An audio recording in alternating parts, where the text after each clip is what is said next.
ওম শান্তি। 13ই জুলাই 2024 প্রাতঃমুরলি বাপদাদা মধুবন। মিষ্টি বাচ্চারা, রাখি বন্ধন উৎসব হলো প্রতিজ্ঞাবদ্ধতার উৎসব, যা সঙ্গম যুগ থেকেই শুরু হয়। তোমরা এখন পবিত্র হওয়ার এবং বানানোর প্রতিজ্ঞা করে থাকো। প্রশ্ন: তোমাদের সর্বকার্য কিসের আধারে সফল হতে পারে? নামের মহিমা কীর্তন কিভাবে হবে? উত্তর: জ্ঞানের বলের সাথে যোগের বল থাকলে তখন সকলেই নিজেদের সব কাজ নিজের থেকেই করতে তৈরি হয়ে যায়। যোগ হলো অতি গুপ্ত, এর দ্বারাই তোমরা বিশ্বের মালিক হয়ে যাও। যোগ যুক্ত হয়ে যদি বোঝাও, তবে সংবাদপত্রগুলো নিজের থেকেই তোমাদের সংবাদ ছাপবে। সংবাদপত্রের মাধ্যমেই তোমাদের নামের মহিমা কীর্তিত হবে, এদের দ্বারাই অনেকে সংবাদ পাবে। ওম শান্তি। আজ রাখি বন্ধনে বাচ্চাদের বাবা বোঝান, কারণ এখন সমীপে রয়েছেন। বাচ্চারা রাখি বাঁধার জন্য যায়। যে সকল জিনিস পূর্বে হয়ে গেছে সেগুলিরই উৎসব পালিত হয়।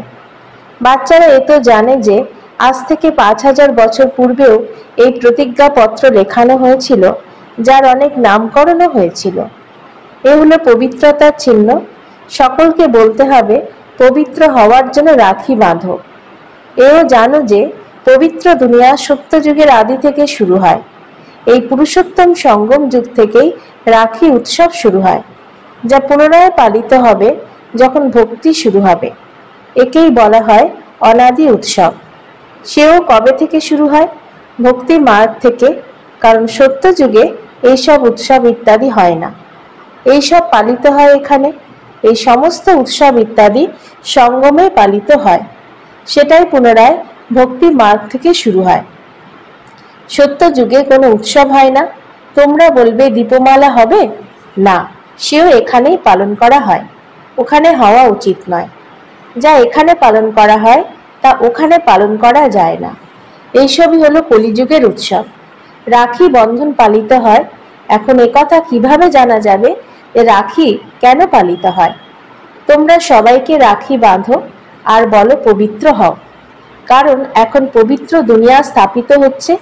ত্রিমূর্তির চিত্রতেও লেখা থাকে ব্রহ্মার দ্বারা পবিত্র দুনিয়ার স্থাপনা হয়। তাই পবিত্র বানানোর জন্য রাখি বন্ধন উৎসব পালন করা হয়। এখন হলো জ্ঞান মার্গের সময়। বাচ্চারা, তোমাদের বোঝানো হয়েছে যদি কেউ ভক্তির কোনো কথা শোনায়, তবে তাদের বোঝানো উচিত যে আমরা এখন জ্ঞান মার্গে রয়েছি। ভগবান অদ্বিতীয়, জ্ঞানের সাগর, যিনি সমগ্র দুনিয়াকে নির্বিকারী বানান। ভারত নির্বিকারী ছিল, তখন সমগ্র দুনিয়ায় নির্বিকারী ছিল। ভারতকে ভাইসলেস বানালে সমগ্র দুনিয়ায় ভাইসলেস হয়ে যায়। ভারতকে ওয়ার্ল্ড বলা যাবে না। ভারত তো সমগ্র দুনিয়ার এক অংশ বিশেষ মাত্র।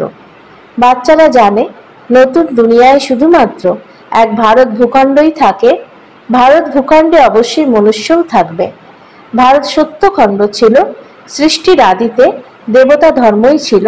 তাকে বলা হতো নির্বিকারী পবিত্র ধর্ম, যার এখন 5000 বর্ষ পূর্ণ হয়েছে। এই পুরানো দুনিয়ার আর অল্প দিন বাকি রয়েছে। নির্বিকারী হতে কতদিন সময় লাগে? সময় তো লাগেই। এখানে পবিত্র হওয়ার জন্য পুরুষার্থ করে। এ হলো সর্বাপেক্ষা বড় উৎসব। প্রতিজ্ঞা করা উচিত, বাবা আমরা পবিত্র তো অবশ্যই হব। এই উৎসব সর্বাপেক্ষা বৃহৎ, একথা বোঝানো উচিত।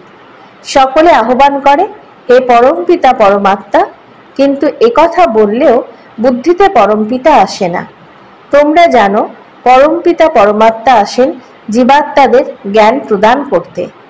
আত্মা পরমাত্মা পৃথক ছিল বহুকাল। এই মিলন মেলা এই সঙ্গম যুগেই হয়। কুম্ভ মেলাও একেই বলা হয়, যা 5000 বছর পরে এই একবারই হয়। জলে স্নান করার উৎসব তো অনেকবার পালন করেছ, ওটা ছিল ভক্তিমার্গ। এ হলো জ্ঞানমার্গ। সঙ্গমকেও কুম্ভ বলা হয়। বাস্তবে 3টি নদী নেই। জলবাহিত নদী গুপ্ত কিভাবে হতে পারে? তোমাদের এই গীতা হলো গুপ্ত। তাই একথা বোঝানো হয় যে তোমরা যোগবলের দ্বারা বিশ্বের রাজত্ব নাও। এর মধ্যে নৃত্য গীত ইত্যাদি করার মতো কিছু নেই। ভক্তি মার্গ তো আধা কল্প পূর্ণ মাত্রায় চলে, আর এই জ্ঞান মার্গ চলে এক জীবন।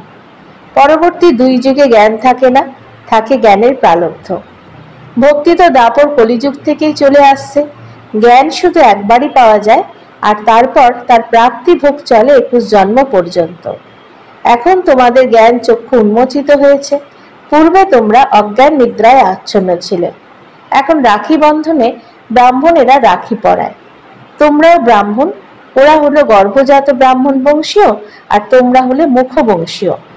ভক্তি মার্গে কত অন্ধশ্রদ্ধা রয়েছে, পাকে আটকে পড়েছে। পাকে পা আটকে যায়, তাই না? মানুষের ভক্তির পাকে আবদ্ধ হয়ে পড়ে এবং সম্পূর্ণ গলা পর্যন্ত ডুবে যায়। তখন বাবা আসেন রক্ষা করতে। যখন ডুবে যেতে যেতে শুধু শিখা বাকি থাকে। টেনে তোলার জন্য কিছু চাই তো, তাই না? বাচ্চারাও অনেক পরিশ্রম করে বোঝাবার জন্য। কোটি কোটি মানুষ রয়েছে, এক একজনের কাছে যাওয়ার জন্য পরিশ্রম হয়। সংবাদপত্রের মাধ্যমে তোমাদের বদনাম হয়েছে, এরা ভাগিয়ে নিয়ে যায়। ঘর পরিবারকে অস্বীকার করে, ভাই বোন বানিয়ে দেয়। শুরুতে একথা অনেক বিস্তার লাভ করেছিল, সংবাদপত্রের মাধ্যমে হইচই পড়ে গিয়েছিল। এখন এক একজনকে তো পৃথকভাবে বোঝানো সম্ভব নয়। পুনরায় এই সংবাদপত্রই তোমাদের কার্যে আসবে। সংবাদপত্রের মাধ্যমেই তোমাদের নামের মহিমা কীর্তিত হবে।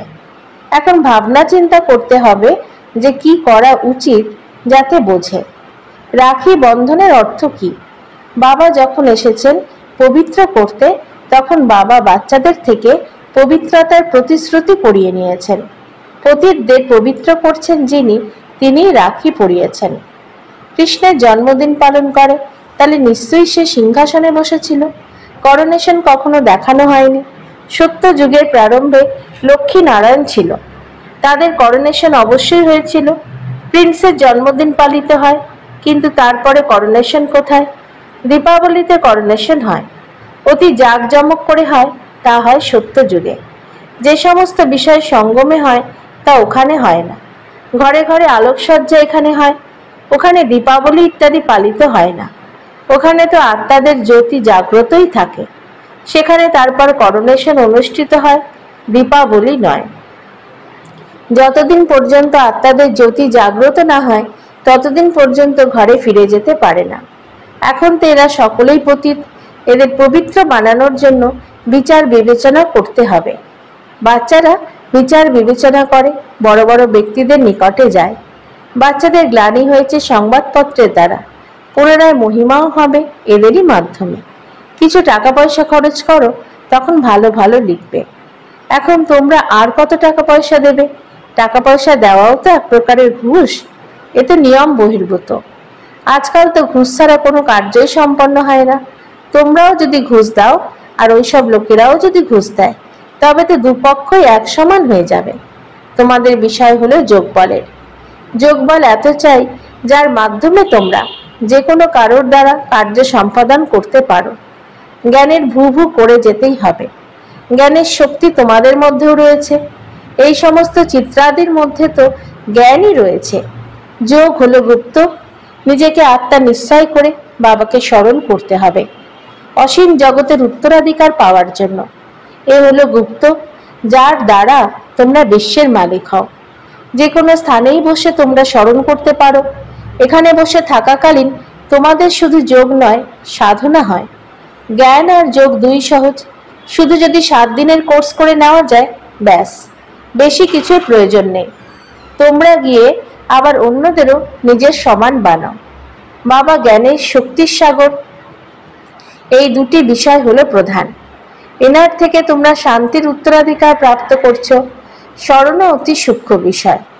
তোমরা বাচ্চারা যদি বাইরে পরিভ্রমণে যাও, তথাপি বাবাকে স্মরণ করো। পবিত্র হতে হবে, দৈবী গুণও ধারণ করতে হবে। কোনো অবগুণ থাকা উচিত নয়। কাম বিকারও অতি বড় অবগুণ। বাবা বলেন, এখন তোমরা আর অপবিত্র হয়েও না। যদি কোনো স্ত্রী সম্মুখে থাকেও, তথাপি নিজেকে আত্মা মনে করে আমাকে অর্থাৎ বাবাকে স্মরণ করো। দেখো না, আমরা তো নিজেদের বাবাকে স্মরণ করি, তিনি জ্ঞানের সাগর। তোমাদের নিজের সম তৈরি করেন, তাই তোমরাও জ্ঞান সাগর হয়ে যাও। এতে সংশয় আসা উচিত নয়। তিনি হলেন পরম আত্মা, পরম ধামে থাকেন, তাই পরম বলা হয়। সেখানে তোমরাও থাকো।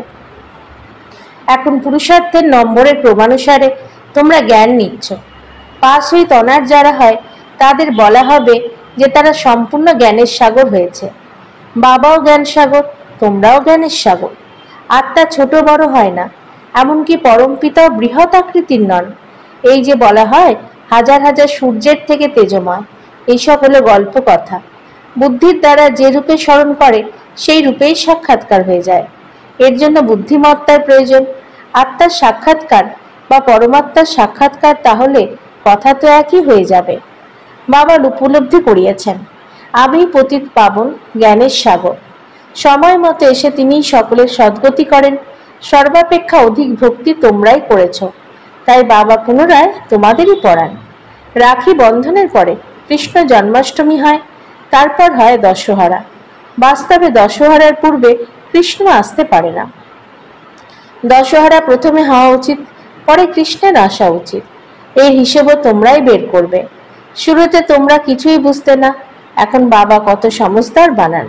শিক্ষকই তো বোধ বুদ্ধি সম্পন্ন বানান, তাই না? তোমরা এখন জানো যে ভগবান বিন্দু স্বরূপ, সৃষ্টিরূপী বৃক্ষ কত বৃহৎ, উপরে আত্মারা বিন্দুরূপে বিরাজমান। মিষ্টি মিষ্টি বাচ্চাদের বোঝানো হয় বাস্তবে সমজদার তো 1 সেকেন্ডেই হওয়া উচিত, কিন্তু এমন প্রস্তর বুদ্ধি সম্পন্ন যে বোঝেই না। তা না হলে এতে 1 সেকেন্ডের ব্যাপার। প্রতি জন্মেই নতুন নতুন লৌকিক পিতা পাওয়া যায়। এই অসীম জগতের পিতা তো একবারই এসে 21 জন্মের উত্তরাধিকার দেন। এখন তোমরা অসীম জগতের পিতার কাছ থেকে অসীম জগতের উত্তরাধিকার লাভ করেছ। তোমাদের আয়ু দীর্ঘ হয়ে যায়, এমনও নয় যে 21 জন্ম পর্যন্ত একজন পিতাই থাকবে না। যদিও তখন তোমাদের আয়ু দীর্ঘ হয়ে যায়, ওখানে তোমরা কখনো দুঃখ দেখবে না। ভবিষ্যতে এই জ্ঞান তোমাদের মধ্যে থেকে যাবে। বাবাকে স্মরণ করো আর উত্তরাধিকার নাও। ব্যাস, যেমন লৌকিকে বাচ্চার জন্ম হয় আর সে উত্তরাধিকারী হয়ে যায়। যদি বাবাকে জেনে থাকো তবে বাবা আর উত্তরাধিকারকে স্মরণ করো। পবিত্র হও, দৈবী গুণ ধারণ করো। বাবা আর অবিনাশী উত্তরাধিকার কত সহজ, এম অবজেক্ট সামনে রয়েছে। এখন বাচ্চাদের ভাবতে হবে সংবাদপত্রের মাধ্যমে কিভাবে বোঝাতে পারি। ত্রিমূর্তি চিত্রও দিতে হবে, কারণ তাদের বোঝাতে হবে যে ব্রহ্মার দ্বারা স্থাপনা হয়। ব্রাহ্মণদের পবিত্র বানাতেই বাবা এসেছেন, তাই রাখি পরানো হয়। পতিত পাবন ভারতকে পবিত্র বানাচ্ছেন, প্রত্যেককে পবিত্র হতে হবে, কারণ এখনই পবিত্র দুনিয়া স্থাপিত হচ্ছে। তোমাদের 84 জন্ম এখন সম্পূর্ণ হয়েছে। যারা অনেকবার জন্মগ্রহণ করেছে তারাই সঠিকভাবে বুঝতে পারবে। পরে যারা আসবে তাদের খুশি কম থাকবে, কারণ তারা ভক্তিও কম করেছে। ভক্তির ফল দিতেই বাবা আসেন। কারা সর্বাধিক ভক্তি করেছে সেও তোমরা এখনই জেনেছ। নম্বরের ক্রমানুসারে প্রথমে তোমরাই এসেছ, তোমরাই অব্যভিচারী ভক্তি করেছ। তোমরাও নিজেদেরকে প্রশ্ন করো যে আমরা অধিক ভক্তি করেছি নাকি ইনি। সর্বাপেক্ষা তীব্র গতিতে যারা সার্ভিস করে অবশ্যই তারা ভক্তি অধিক মাত্রায় করেছে। বাবা নামও লেখেন, যেমন কুমারকা, দাদি প্রকাশমণি, জনক, জানকী দাদি, মনোহর, গুলজার রয়েছে। সকলেই হয় নম্বরের ক্রমানুসারে। এখানে নম্বরের ক্রমানুসারে বসাতে পারবে না, তাই ভাবনা চিন্তা করতে হবে। রাখি বন্ধনের বিষয়টি সংবাদপত্রে কিভাবে লেখা হবে? এটা ভালো যে মন্ত্রীদের কাছে যায় রাখি পরায়, কিন্তু পবিত্র তো কেউ হয় না। তোমরা বলো পবিত্র হও, তবেই পবিত্র দুনিয়া স্থাপিত হবে। 63 জন্মের জন্য বিকারী হয়ে গেছ। এখন বাবা বলেন এই অন্তিম জন্মে পবিত্র হও। খোদাকে স্মরণ করো, তবেই তোমাদের মাথার উপরে যে পাপের বোঝা রয়েছে তা নেমে যাবে। আচ্ছা, মিষ্টি মিষ্টি হারানিধি বাচ্চাদের প্রতি মাতা পিতা বাপদাদা স্মরণের স্নেহ সুমন আর সুপ্রভাত। আত্মাদের পিতা তার আত্মারূপী বাচ্চাদেরকে জানাচ্ছেন নমস্কার। আমাদেরও বাপদাদাকে ধন্যবাদ, নমস্কার। ধারণার জন্য মুখ্য সার: 1. পাস উইথ অনার হওয়ার জন্য বাবা সম জ্ঞান সাগর হতে হবে। কোনো অবগুণ যদি ভিতরে থাকে তবে তাকে যাচাই করে বের করে দিতে হবে। শরীরকে দেখেও না দেখে আত্মা নিশ্চয় করে অন্য আত্মার সঙ্গে বার্তালাপ করতে হবে। 2. যোগবল এতখানি জমা করতে হবে যাতে নিজের সর্বকার্য সহজে হয়ে যায়। সংবাদপত্রের মাধ্যমে সকলকে পবিত্র হওয়ার সংবাদ দিতে হবে। নিজের সমান তৈরি করা সেবা করতে হবে। বরদান: দেহবোধকে দেহী অভিমানী স্থিতিতে পরিবর্তনকারী অসীম জগতের বৈরাগী ভব। চলতে চলতে যদি বৈরাগ্য খণ্ডিত হয় তো তার মুখ্য কারণ হলো দেহবোধ।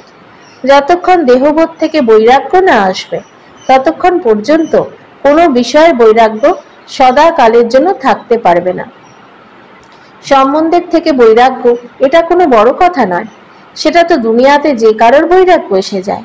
কিন্তু এখানে দেহবোধের যে ভিন্ন ভিন্ন রূপ রয়েছে তাকে জেনে দেহবোধকে দেহী অভিমানী স্থিতিতে পরিবর্তন করে দেওয়া, এটাই হলো অসীম জগতের বৈরাগ্য হওয়ার বিধি। স্লোগান: সংকল্পরূপী পা মজবুত থাকলে কালো মেঘের মতো বিষয়গুলিও পরিবর্তন হয়ে যাবে। ওম শান্তি।